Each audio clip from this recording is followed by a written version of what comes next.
Hey guys, welcome back to another video. Today I wanted to show you guys what my PvP build is. I've gotten a few requests in the comments.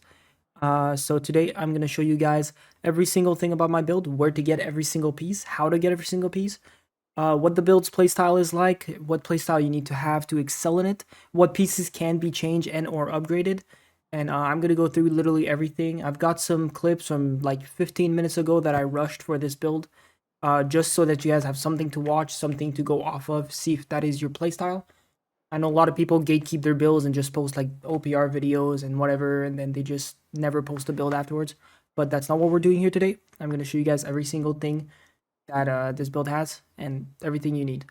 So last thing before we get into the video, I am putting a lot of effort into this video, whether it be editing for the on-screens you guys are about to see, and the gameplay you guys are about to see, the time I took to make this video and this build and perfect it. So I hope you guys enjoyed. I hope that it helps somebody out there. If you guys like anything at all about the video or just want to support me in general, just make sure you hit a like, hit the subscribe. Check down in the comment section. You guys will see a stream link. I stream every single day, or at least I try to. And I'm really trying to make this MMO thing work. So if you guys want to support me a little bit, just go over and check it out. It's completely free. I appreciate you guys, and I'll get right into the video. So the first thing I want to go over is the playstyle of the build. This build is very good in the sense that it fits basically any type of playstyle. As you guys can see in the clip, it's capable of insane burst damage to take out healers. And then this next duel you guys are about to see, it does just as good against mages because you are able to close in and get between that gap, which healers hate to close. It's good against melees because you can zone them with the Firestaff and not let them get close, and for long range because you can stun lock and burst them at close range. It has everything a build can think of. It's as versatile as it gets. It fits basically every player. But I'm gonna let this clip play on the fort, and let's get right into the gear and what you need in order to make this build work and function. Alright, so let's start with artifacts. So for this build, our trump card is the Abyss. What the Abyss does is it allows us to use both the Firestaff and a Great Axe on the same scaling. 99% of the damage for Abyss is converted to Void, and if Intelligence is higher, which it is for this build because we are using a Firestaff, it replaces the base weapon scaling with Intelligence, which means that this scales on the same scale as the Firestaff. Now, couple random perks for Abyss is that it does more damage when your mana is below 100, therefore supporting even more mage abilities. Abyssal Attunement, which increases your void damage, refreshing move, and just, you know, regular, basically Great Axe perks. Now, when we upgrade the Abyss, the perk we're going to want on it is Crippling Reap, because like I said, mages hate to close that gap, and that's going to be one of the best ways that we're going to be able to kill these mages or people that are running away. As you guys can see in these fort clips, they hate the Crip Reap. The next artifact we're going to be using is going to be in our armor slot. It is the Featherweight. So what this does is basically very telling from the name, is an armor that weighs nothing. So what this allows us to do for this build is up our survivability by putting this on and putting two heavy pieces, being the helmet and the glove. So it increases our armor drastically and allows us to be a lightweight anyways, so that we don't lose out on that amazing DPS that this build has. But we also have a lot of armor like a medium to light heavy build would have. Once we upgrade the Featherweight, just to spec a bit into our Abyss and Firestaff, we are going to want to go with Void Harnessing. If you guys don't know where the mod drops, it is from the Corrupted Portals, it is the Totem of Void. Next up is the Jewelry artifact. As you guys saw from the little snippet I had at the beginning, I don't actually have it yet. It is a PvP track amulet that drops from 29, 39, 49, all the 9s, basically if you get lucky from 20 on. What it does is it decreases your potion's potency, but in return it increases your ingoing healing from healers, or from, in this build's case, shirking heals, which is going to be one of the things we're going to be using in order to increase our survivability, and we want to spec into that and Void as much as possible. So Ankh is going to be the jewelry piece we're going to go for. If you guys don't have it, again, PvP track, keep grinding it. Alright, so going to the normal pieces of armor that are not artifacts, we're going to keep it going with the jewelry. This is the other piece that I do not have. It is the Encroaching Corruption Ring. This ring drops from invasion caches, so you just have to get lucky. Or you can craft a similar one if you're high jeweling, but getting this ring from the invasion caches is better because you get to pick the third perk, and it is named so it can be upgraded. And it's a lot more beginner friendly to get it from an invasion cache. So what this ring has is void damage, which is what we are speccing into for this build. It has hardy to allow us of one more dodge for either our shirking heals or getting on sticky situations.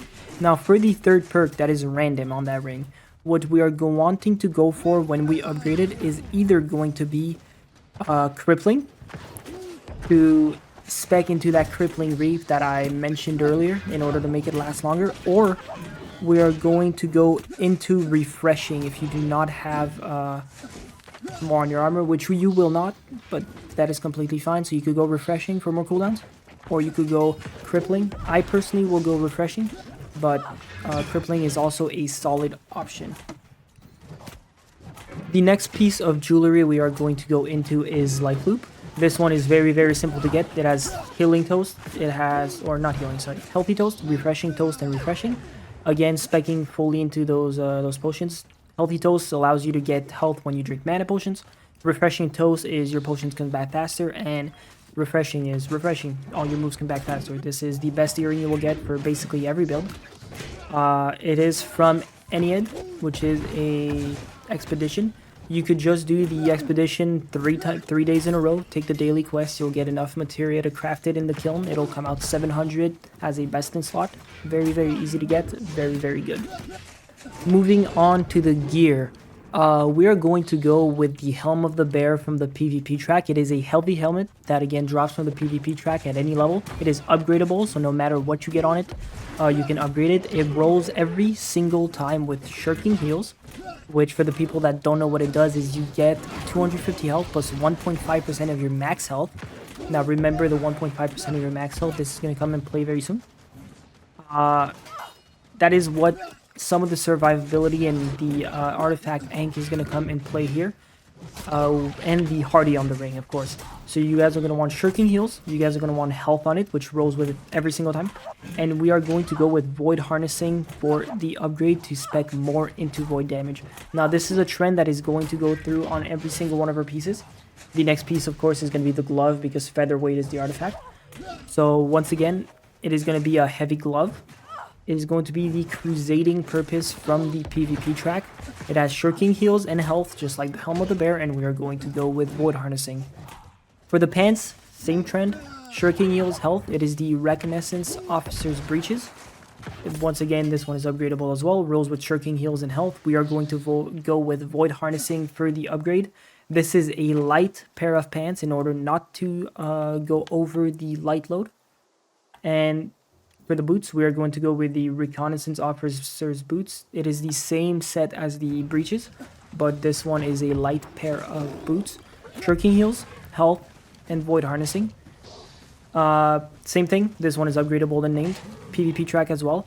At the end of the video, I'm going to put more beginner-friendly options if you guys do not have the PvP track thing, because that is completely fine. And a little disclaimer for the people that do not know. PvP track items always roll with 2 specific perks on it. All the ones I mentioned are shirking heals and health. If you do not get void harnessing on them for this build, it is completely fine. Wait till you get an armor matrix and upgrade them in the kiln. You can pick that third perk. Continuing on to the last piece of this build that you guys are going to need gear-wise. It is, this again is not the finished product, but a very, very good one you can get to start off with is a Madhouse from the Savage Divide Expedition. Just get a purple one, upgrade it in the kiln as well. It will drop with Empowering Fireball and Keen. As the upgrade, you guys are going to want to put Illustrious Punishment. Now what this does is it increases the damage you do to players with haste, which is any good player in PvP, by 15%. That is a flat increase to your damage.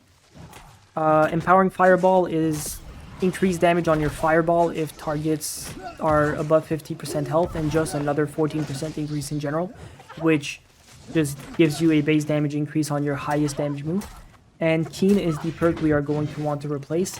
I don't think there's any staffs to drop with this last perk, but for the last perk instead of Keen, when you guys are able to craft a life staff, we are going to go with Abyssal Attunement instead of Keen to spec more into that void damage. Now that is going to be every single piece of gear for this. If you guys are not able to get these, I will put more friendly, beginner-friendly options at the end of the video.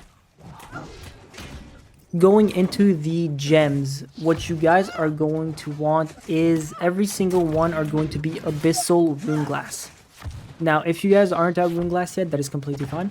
Just get regular gems that I'm going to mention without the runeglass. For your Firestaff, you are going to want an Abyssal Amethyst. Amethyst converts some of your damage to void. You add the runeglass to that.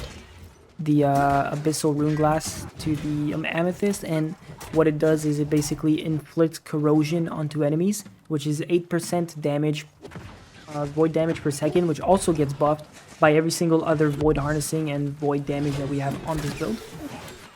For your armor, you guys are going to want a split of Abyssal Opals and Abyssal Onyxes. Depending on what you have on your jewelry, you're going to want 4/4. All of them are going to be Abyssal. What that does is increases your void damage by 2% while keeping most of the damage absorption from the Opals and Onyxes. So that is going to, at the same time, protect you and make you a damage powerhouse. Rune glasses do not go on your jewelry.